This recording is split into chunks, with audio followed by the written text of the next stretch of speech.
Hello everyone, I am Priyanka and welcome to the bio calling. So आज हम बात करने वाले हैं कि एएसआरबी नेट की जो एग्रीकल्चर बायोटेक्नोलॉजी जो स्ट्रीम है या ट्रेड है उसके मेमोरी बेस्ड क्वेश्चन के बारे में हम डिस्कस करने वाले हैं। एएसआरबी नेट जो है वो अपना जितने भी एग्ज़ाम्स कराता है नेट के, वो कभी उसका पेपर रिलीज़ नहीं करता है। तो हमें जो प्रीवियस ईयर पेपर है वो तो नहीं मिल पाता है, पर हाँ कुछ मेमोरी बेस्ड क्वेश्चन हैं कुछ लोगों से जिन्होंने बताए हैं मुझे, या फिर मेरे खुद के जो क्वेश्चंस हैं वो मैं आप सबके साथ शेयर करने वाली हूँ। सो पहला क्वेश्चन है कि cell organelles can be physically separated from each other. तो जो सेल ऑर्गेनेल्स होते हैं उनको हम कैसे फिजिकली सेपरेट करते हैं, ये टेक्निक आप सबको पता होगी और शायद आप सबने परफॉर्म भी की होगी अपने पीजी में। अगर आप वैसे भी आप अगर नेट का एग्ज़ाम देने जा रहे हैं तो ज़रूर आपने पीजी किया होगा, तो आपने इस टेक्निक के बारे में पढ़ा भी होगा, शायद किया भी होगा प्रैक्टिकल में।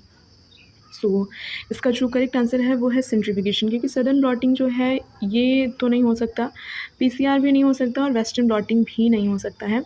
सो इसका जो करेक्ट आंसर है वो सेंट्रीफ्यूगेशन। सेंट्रीफ्यूगेशन की जब हम टेक्निक करते हैं तो हम उसे सेंट्रीफ्यूगेशन मशीन में डालते हैं, सेल को जो है वो तोड़ फोड़ के उसकी जो सेल वॉल है उसको हम ब्रेक करने के लिए उसमें कुछ एंजाइम्स डालते हैं। जैसे प्लांट की सेल हो गई तो हम सेलुलोज एंजाइम डालते हैं, सेलुलोज की क्योंकि बनी होती है तो उसको हम ब्रेक करते हैं। फिर ऐसे धीरे-धीरे करते हुए जितने भी ऑर्गेनेल्स होते हैं वो एक के बाद एक जो है वो सेपरेट हो जाते हैं, अपने मॉलिक्यूलर वेट के हिसाब से सेपरेट होते जाते हैं। सो इसका आंसर जो है वो करेक्ट है सेंट्रीफ्यूगेशन। नेक्स्ट क्वेश्चन है, in meiosis replication of DNA occurs during. So जो मियोसिस की प्रोसेस होती है उसमें जो रेप्लिकेशन होता है डीएनए का वो कौन सी फेज़ में होता है। सो मियोसिस जिसे हम एक रिडक्शनल डिवीज़न भी कहते हैं, क्योंकि इसमें जो क्रोमोसोम नंबर हैं वो हैप्लॉइड हो जाते हैं, यानी कि एन नंबर हो जाते हैं। और ये जो होती है ये ज़ाइगोट में परफॉर्म की जाती है, ज़ाइगोट बनाने के लिए मियोसिस जो है वो परफॉर्म की जाती है। सो इसका जो करेक्ट आंसर है वो है एस फेज़ एंड ज़ाइगोटीन। प्रोफेज़ तो नहीं हो सकता, मेटाफेज़ भी नहीं हो सकता, एम फेज़ भी नहीं हो सकता, एस फेज़। एस का जो फुल फॉर्म होता है वो सिंथेसिस फेज़ होता है, तो सिंथेसिस फेज़ में डीएनए जो है अपने आप को रेप्लिकेट करता है। सो नेक्स्ट क्वेश्चन है, the bacterial cell wall is composed of. ये तो सुपर इजी क्वेश्चन है अगर आपने ध्यान से पढ़ा हुआ है तो, वरना आपको थोड़ी सी मुश्किल होने वाली है क्योंकि इसमें जो ऑप्शंस हैं वो थोड़े से अलग लेवल के हैं। काइटिन जो है, काइटिन तो नहीं हो सकता क्योंकि ये फंगस के लिए होता है। सेलुलोज प्लांट में होता है, नन का तो कोई काम ही नहीं है। तो ये पॉलीमर्स ऑफ शुगर्स की बनी होती है। अगर आप चाहते तो इसको सेपरेट करके आई मीन जो ऑप्शंस हैं उनको एलिमिनेट करके आप इसका आंसर दे सकते थे। पॉलीमर्स ऑफ शुगर को ही हम पेप्टिडोग्लाइकन कहते हैं, सो डोंट बी कन्फ्यूज्ड, क्योंकि पेप्टिडोग्लाइकन और जो पॉलीमर्स ऑफ शुगर होते हैं वो सेम चीज़ें हैं। सो नेक्स्ट क्वेश्चन है हमारा, each chromatid of chromosomes contain. जो क्रोमैटिड होते हैं क्रोमोसोम्स के, उनमें क्या होता है वो किससे बने होते हैं, ये आपको क्वेश्चन पूछा गया है। तो आरएनए मॉलिक्यूल से नहीं हो सकता, हिस्टोन भी अकेला नहीं हो सकता क्योंकि डीएनए और हिस्टोन मिलकर बनाते हैं, और सिंगल लीनियर डीएनए जो होता है ये जो होता है ये ईच क्रोमैटिड जो होते हैं वो क्रोमोसोम्स के कंटेन करते हैं। जब क्योंकि जब क्रोमोसोम की क्रोमैटिड फॉर्म आती है तो वो लीनियर डीएनए मॉलिक्यूल के फॉर्म में अरेंज हो जाता है, और सिंगल सर्कुलर डीएनए मॉलिक्यूल नहीं हो सकता क्योंकि ये प्रोकैरियोट का कैरेक्टर है। आपने प्लाज्मिड का नाम सुना होगा, तो प्लाज्मिड जो है वो एक सिंगल सर्कुलर डीएनए मॉलिक्यूल है।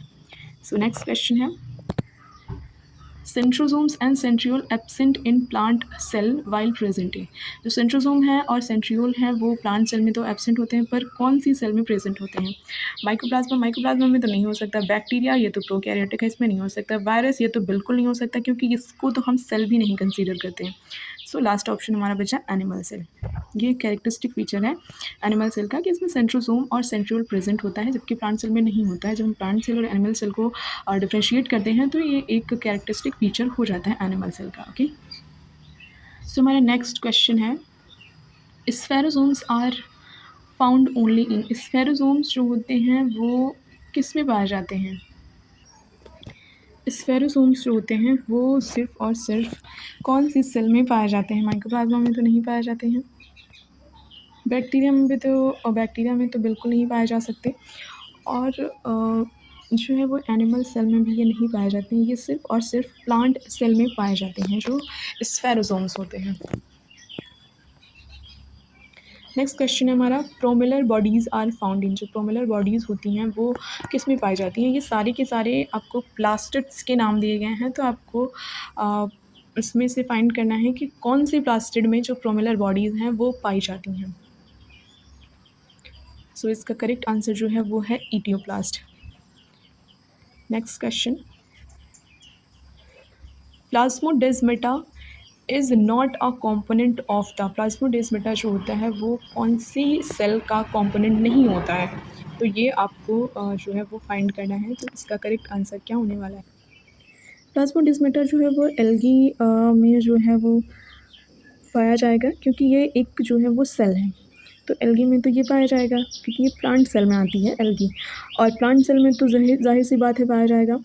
और सेल वॉल में ही ये पाया ही जाता है, क्योंकि प्लाज्मोडेस्माटा जो है वो काम करता है कि चीज़ों का ट्रांसपोर्ट एक सेल से दूसरी सेल के बीच कैसे होता है, तो ये प्लाज्मोडेस्माटा होता है, ऐसे ये होता है। और ये जो सेल वॉल होती है इसके बीच ये कनेक्शंस होते हैं कि यहाँ से ये जो मटेरियल्स हैं ये ट्रांसपोर्ट कैसे होंगे एक सेल से दूसरी सेल के बीच में, ये ऐसे करके ऐसे कनेक्शंस जो बने हुए होते हैं, जो हम कभी सेल को बनाते हैं तो ऐसे ऐसे ये जो छूटे हुए होते हैं, ऐसे कभी अपने प्लांट सेल को बनाया है तो आपको पता होगा। तो ये जो कनेक्शंस हैं इसमें आपको एक जो लेयर है ये दिखती है बीच में, तो इसी को हम प्लाज्मोडेस्माटा कहते हैं।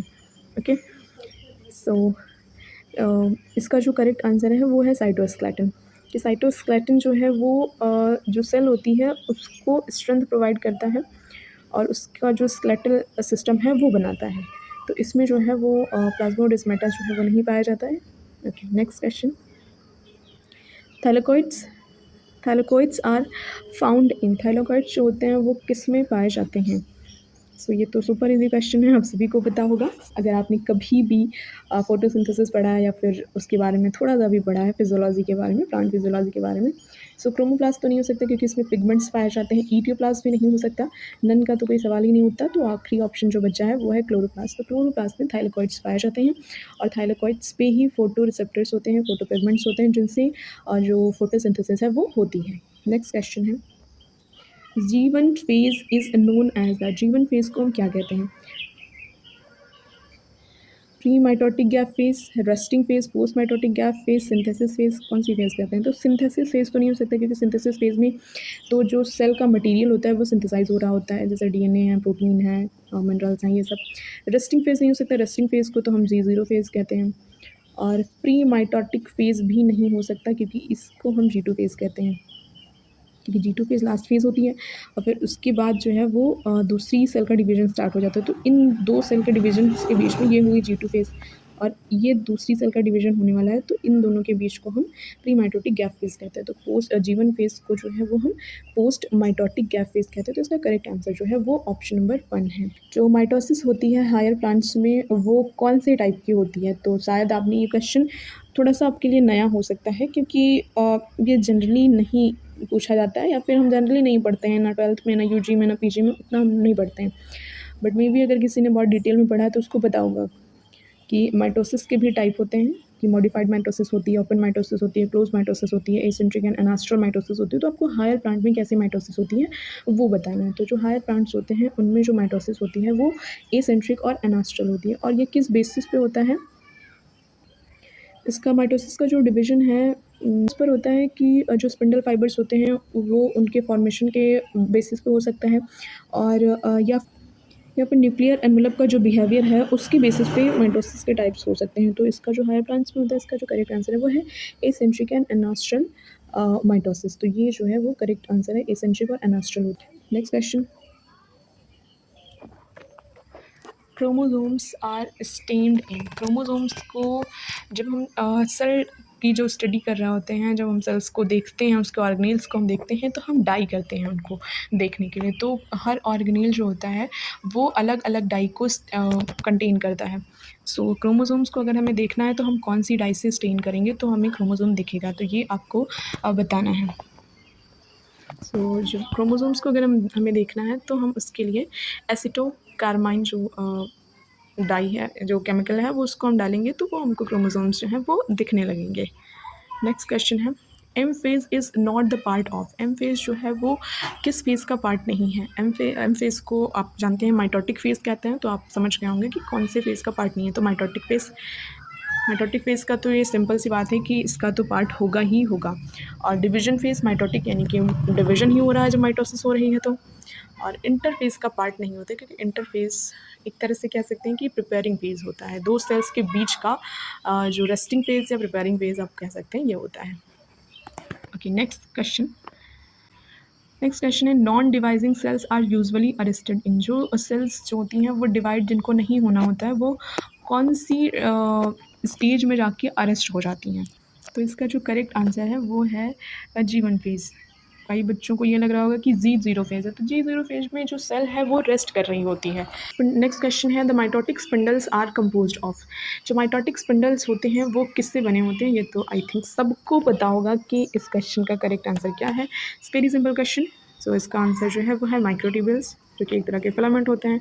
तो actin myosin and micro filaments myosin, actin myosin जो होते हैं, ये जो होते हैं वो हमारी मसल्स के कॉन्ट्रैक्शन में हेल्प करते हैं। नेक्स्ट क्वेश्चन है, glyoxylate cycle is intimately associated with. जो ग्लाइकोसिलेट साइकिल होती है वो किससे एसोसिएटेड होती है?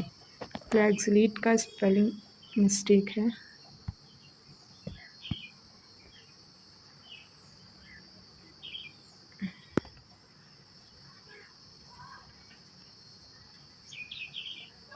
ग्लाइकोसिलेट। सो इसका जो करेक्ट आंसर है वो है Krebs cycle, Krebs. So next question, the resting stage of cell between two mitotic division are called. So अभी मैंने ये क्वेश्चन बताया था कि जो रेस्टिंग स्टेज होती है दो सेल्स के बीच की, दो माइटोटिक डिवीज़न के बीच की, उसको हम क्या कहते हैं? तो उसको जो है वो हम कहते हैं इंटरफेस। ये भी एक तरह से इजी क्वेश्चन है। Next question, chiasmata were reported by. Chiasmata जो हैं वो किसने सबसे पहले ऑब्जर्व किया था, किसने रिपोर्ट किया था सेल्स के अंदर? तो उसका आंसर जो है वो मॉर्गन है। टी मॉर्गन नाम के एक साइंटिस्ट थे, उन्होंने सबसे पहले शियाज़मटा को ऑब्जर्व किया था। नेक्स्ट क्वेश्चन है, internal structure of leucoplast is similar to that of a chloroplast with the exception of. क्योंकि देखिए ल्यूकोप्लास्ट जो है और क्लोरोप्लास्ट दोनों ही प्लास्टिड हैं, तो उसमें सिमिलैरिटी तो होनी निश्चित है। तो इसमें सिमिलैरिटी तो होनी निश्चित है, लेकिन दोनों कुछ ना कुछ तो डिससिमिलैरिटी जो है वो शो करते होंगे, तभी वो दोनों अलग है, वरना हम उनको ल्यूकोप्लास्ट और क्लोरोप्लास्ट में नहीं डिवाइड करते। तो इसमें पूछा गया है कि कौन से स्ट्रक्चर जो हैं वो सभी सिमिलर होते हैं एक को छोड़ के। तो इसमें से इन चारों में से आपको बताना है कि कौन सा एक है जो सिमिलर नहीं है दोनों में। सो आप सभी जानते हैं कि ग्रेना और पिगमेंट्स जो होते हैं वो सिर्फ और सिर्फ क्लोरोप्लास्ट में पाए जाते हैं, वो ल्यूकोप्लास्ट में नहीं पाए जाते हैं। ओके, सो नेक्स्ट क्वेश्चन है, Golgi apparatus is also known as. Golgi apparatus को और हम क्या कहते हैं? सो ये तो वैसे तो ईजी है, बट थोड़ा सा ट्रिकी भी है, क्योंकि इसका ये जो नाम है वो बहुत कम ही बोलचाल में आता है, बहुत कम बुक्स में लिखा होता है। वैसे तो हम गोल्जी अपैरेटस को जो है गोल्जी अपैरेटस को वैसे हम traffic police of the cell कह देते हैं, बट क्योंकि ये तो बहुत बच्चों वाला सवाल होगी कि आप 10th में या 12th में तो है नहीं, तो अभी आप पीजी कर चुके हैं तो आपको उस लेवल का क्वेश्चन है, तो आपने शायद ये नाम सुना होगा। पावर हाउस वैसे अगर आप एलिमिनेट करना चाहें तो कर सकते हैं ऑप्शन से। पावर हाउस जो है वो हम माइटोकॉन्ड्रिया को कहते हैं, तो ये तो ऑप्शन नहीं हो सकता। प्रोटीन फैक्ट्री जो है वो राइबोसोम्स को कहते हैं, तो ये भी नहीं हो सकता। सुसाइडल बैग जो है वो लाइसोसोम को कहते हैं, तो ये भी नहीं हो सकता। तो ये तीनों तो कट हो गए, तो इसका जो करेक्ट आंसर है वो है dictyosome, option number 3। Okay, next question है, commonly found lipid in cell membrane is. जो सेल मेम्ब्रेन में जो कॉमनली फाउंड लिपिड होती है वो कौन सी होती है? तो वैसे तो आपको पता है कि फॉस्फोलिपिड होती है, बट अब इसमें आपको ट्राइग्लिसराइड, स्टार्च ट्राइग्लिसराइड और ऐसे ट्राई के फॉर्म में दिया गया है, तो आपको बताना है कि वो कौन सी शुगर है, सॉरी कौन सी लिपिड है जो सेल की मेम्ब्रेन में कॉमनली पाई जाती है। सो इसका जो करेक्ट आंसर है वो है ट्राइग्लिसराइड्स। जो ट्राइग्लिसराइड्स होते हैं वो हमारी सेल मेम्ब्रेन में बहुत ज़्यादा पाए जाते हैं, बहुत कॉमनली पाए जाते हैं। ऐसा नहीं है कि डाइग्लिसराइड या मोनोग्लिसराइड नहीं पाए जाते हैं, पर ये जो ट्राइग्लिसराइड होते हैं वो ज़्यादा से ज़्यादा पाए जाते हैं। नेक्स्ट क्वेश्चन है, meiotic cell division was first described by. Meiotic cell division जो है वो सबसे पहले उसके बारे में किसने बताया था? सो वैसे तो साइंटिस्ट के नाम याद रखना बहुत मुश्किल होता है, बट आपको याद तो रखना पड़ेगा, क्योंकि अब आप जो अपनी पढ़ाई कर रहे हैं वो इस तरह से आप उसको स्टूडेंट बनकर पढ़ाई नहीं कर रहे हैं। अभी आप जब नेट को क्वालिफाई करेंगे तो आप एक शिक्षक बनेंगे, आप एक प्रोफेसर बनेंगे, तो आपको उस लेवल से पढ़ाई करनी है। तो आपको कोई भी चीज़ भूलनी नहीं है, और आपको कोई भी बहाना नहीं देना है अपने आप को कि आप जो है वो भूल जाएँ, या फिर बहाना दे दें कि अरे यार मुझे तो याद ही नहीं होता है। क्यों याद नहीं होता है? क्योंकि आप एक प्रोफेसर हैं तो आपको हर चीज़ याद रखनी पड़ेगी।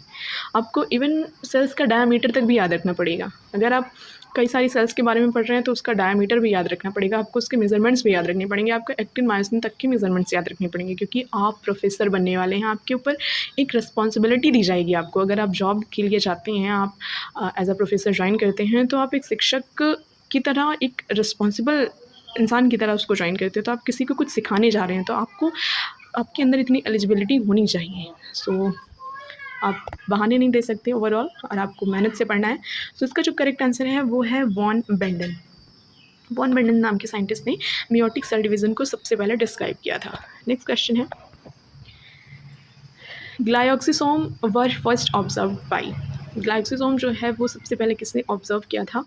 सो इसके जो इसमें तो एलिमिनेट करने वाली ऑप्शंस हैं। पहला जो है खुराना, ये तो नहीं हो सकते क्योंकि ये इंडियन साइंटिस्ट हैं और इनके बारे में हम सभी जानते हैं। पी माहेश्वरी भी नहीं हो सकते और एफ.डब्ल्यू. वेंट भी नहीं हो सकते हैं। सो फोर्थ ऑप्शन हमारे पास बचता है R.W. ब्रेडनबैक। ये जो साइंटिस्ट थे इन्होंने सबसे पहले ग्लाइक्सोसोम को देखा था।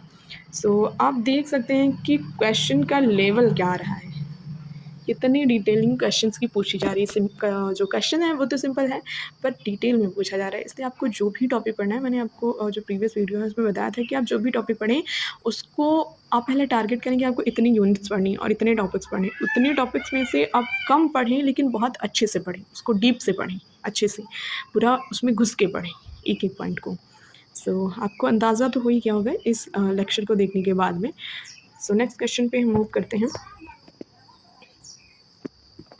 नेक्स्ट क्वेश्चन है, cholinergic pills are used for the treatment of. ये जो कोलमार्गिक पिल्स हैं इनको हम किसके ट्रीटमेंट में यूज़ करते हैं? सो इसका मैं सीधा सा जवाब दे देती हूँ क्योंकि शायद आपने पहली बार सुना होगा इस पिल के बारे में। सो इसका जो आंसर है वो है लेप्रोसी, जिसे कि हम कुष्ठ रोग भी कहते हैं। सो नेक्स्ट क्वेश्चन है, fats are hydrolyse by the enzyme. ये तो लास्ट क्वेश्चन है और सुपर से सुपर इजी क्वेश्चन है। ये अगर किसी को नहीं पता है तो मैं सच कह रही हूँ कि आपने पीजी किया है तो आपको अपने आप पे थोड़ी शर्म तो आनी चाहिए कि आपने पीजी किया, आपको ये क्वेश्चन का आंसर नहीं आता। वैसे तो सबको आता होगा, ये क्वेश्चन बहुत ईजी है। So fats are hydrolyse by the enzyme. Dehydrogenase तो नहीं हो सकता क्योंकि इससे वाटर का डिहाइड्रोजनेशन, मतलब डिहाइड्रोजनेस यानी कि वाटर का निकलना। और कार्बोलेज भी नहीं हो सकता क्योंकि ये कार्बोहाइड्रेट से जुड़ा हुआ है। और प्रोटीएज भी नहीं हो सकता क्योंकि ये प्रोटीन का पाचन करता है, हाइड्रोलिसिस करता है। सो लास्ट ऑप्शन बचता है लाइपेज। लाइपेज जो होते हैं ये फैट्स का हाइड्रोलिसिस करते हैं। सो यहाँ पे हमारे सारे क्वेश्चन तो नहीं ख़त्म होते हैं। मैं इसके लिए और लेक्चर्स लाऊंगी क्योंकि 150 क्वेश्चंस का जो आपका पेपर होता है वो होता है, तो मैं और क्वेश्चंस लाऊंगी। बट अभी के लिए इतना ही। और अगर आपने इस जो वीडियो को लाइक किया, कमेंट में बताया कि आपको और क्वेश्चंस चाहिए और मॉक टेस्ट भी चाहिए, आपको लेक्चर्स भी चाहिए, तो मैं ज़रूर लाऊंगी। और अभी के लिए इतना ही। थैंक यू सो मच और मिलते हैं नेक्स्ट वीडियो में। और आपका जैसा भी फीडबैक रहा वैसा आप कमेंट सेक्शन में ज़रूर बताएं ताकि मुझे भी एक प्रेरणा मिलेगी, एक हिम्मत मिलेगी कि मुझे कैसे काम करना है, मेरे काम में कितनी गलतियाँ आ रही हैं, कितनी अच्छाइयाँ हैं, कितनी बुराइयाँ हैं। सो मैं आपके हर कमेंट्स को पढ़ूंगी, उनका जवाब दूंगी और उनको सीरियसली लूँगी और अपने आप में भी सुधार करूँगी। और मैं कोशिश करूँगी कि मैं आपको अच्छे से अच्छा कंटेंट प्रोवाइड करूँ। So thank you so much और मिलते हैं नेक्स्ट वीडियो में। Bye bye.